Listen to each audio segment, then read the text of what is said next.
It's mise on Seanchaidh, and this is Thistle Stone. The mist that clings to Ben Nevis never truly lifts. It rolls down the flanks of the mountain like the breath of the Camerons herself. And in the wild glens of Lochaber, it has carried the same cry for 800 years.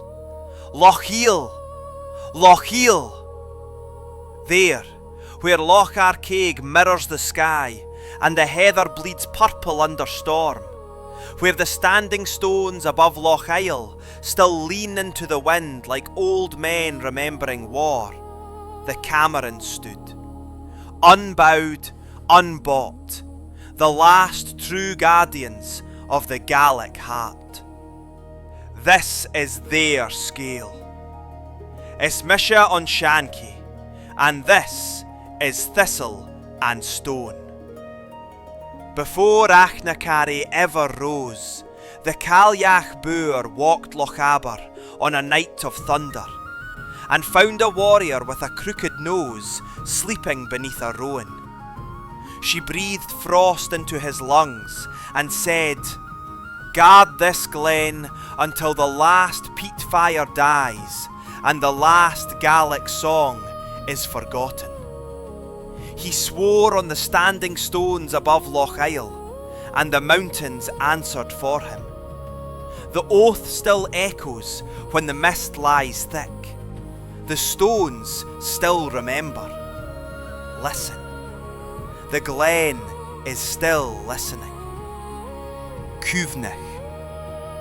From that ancient vow came Clan Camerons, children of the crooked nose, sons and daughters of the glen itself. Cuimhnich rose beside Loch Arkaig, not as a palace of stone, but as a hearth of living fire. Every chief who took the name Lochaber carried the same promise. No crown would ever own this land while a Cameron heart still beat. The burn ran red when the heather bloomed, and the pipes answered every sunset. For centuries they ruled by the old ways. Gaelic judges sat beneath rowan trees, weighing honour against honour. Seanchaidh sang the night full of heroes until the mountains themselves leaned in to listen. Women stood at the shoulder of every chief, their counsel sharper than any duck, their eyes older than the hills. Their galleys sailed with the lords of the isles, black sails against the Minch, and when the wind turned against the old dream, they turned with it, but never knelt. Yet blood calls to blood, and pride answers pride. Camerons and Frasers tore each other at Loch Arkaig in 1544. The water itself said to run red for 3 days. Camerons and Macintoshes carved their hatred into the heather of Glenroy until the very rocks seemed to bleed. And while the dirks flashed and the fires rose, the crown in Edinburgh smiled quietly and waited for the glens to bleed themselves weak. When the Jacobite star rose, Lochaber answered. Gentle Lochaber, Ewan of the 45, the noblest chief the Highlands ever bore, took the prince's hand at Glenfinnan and pledged everything: land, life, and the last free breath of Lochaber. At Preston Pans, the Camerons charged like thunder, pipes screaming above the smoke. At Culloden, they charged again, straight into the mouths of the cannon, 700 clansmen walking into death because their chief asked it of them. The moor drank deeper than it ever had before. Lochaber's leg was shattered, his clan broken, his dream bleeding out on the heather. He died in exile, but the glen never forgot his name. And his brother Archibald, gentle with the sick, fierce with the oath, carried more than herbs in his hands. He helped hide the prince's gold beneath Loch Arkaig, marking its resting place in silence that only the mountains could understand. When he returned for it, led astray by the spy Pickle, the crown struck. They hanged him, drew him, quartered him, thinking the ropes could still a heart that beat with Lochaber itself. But the wind remembered, the loch remembered. Even the heather seemed to lean closer, shaking under the sky as if to whisper his name back.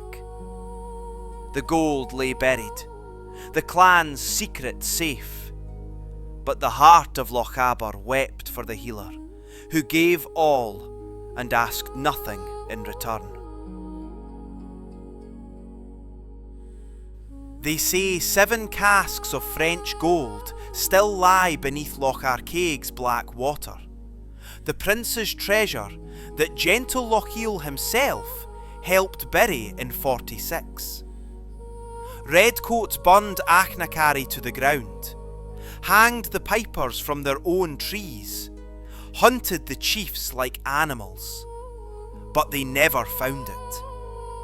The Camerons have kept that secret through fire, exile, and 2 centuries of silence. Not for the gold, for the promise it still carries. Then came the sheep and the silence. The same chiefs who had followed Lochiel to the moor now followed London fashion and London debt. Glens that had roared with pipes and children fell quiet. The coffin ships left from Corpach and Fort William, heavy with Camerons bound for the Red River and the Ottawa Valley. They stood on the decks with Ben Nevis at their backs, and the tears on their faces. And the fire did not sail with them. It stayed behind, watching over a land growing emptier by the year. And the silence never truly lifted. Today, a croft above Loch Arkaig that once fed 10 Gaelic souls sells for $750,000 to a trust that has never heard peat cut or a lament on the wind. The ridge that once carried Cameron watchfires now wears turbines and Sitka, owned by men who do not know whose blood sleeps beneath them. The victory still tastes of ash, only quieter now and colder. Yet Achnacari's stones still stand. The burn still runs red when the heather blooms. The Camerons are scattered from Lochaber to Nova Scotia, from Glasgow to Melbourne, but every one of them knows the road home ends where the Cailleach first made her bargain. You will still hear their pipes on a winter's night above Speen Bridge. You will still meet a Cameron in Winnipeg who can recite the names of 20 Lochiels without a stumble. You will still find a child in Fort William who dreams of gentle Lochiel and wakes with the taste of gunpowder on his tongue, though the battle was 280 years ago. Because the oath is not broken. Because the Cailleach is still watching. Because the glen is still listening. Achnacari's stones remember the burning. Loch Arkaig keeps its secret. The Cailleach still walks the mist with frost on her breath. The oath she took from the first crooked-nosed warrior is calling again. Not for kings, not for gold, but for the glen itself, for the language, for the children who should be born to the sound of Lochaber rain on a thatched roof. Camerons of Lochaber, of Ottawa, of Melbourne, wherever the redcoats and the factors scattered you, the peat fire is down to embers. The glen is listening. Will you answer? Lochiel, Lochiel. Cuimhnich Ernadini von Tanegshiv. Remember the people from whom you came, and come home. It's me Seanchaidh, and this is Thistle and Stone. Cuimhnich, Cuimhnich, Cuimhnich.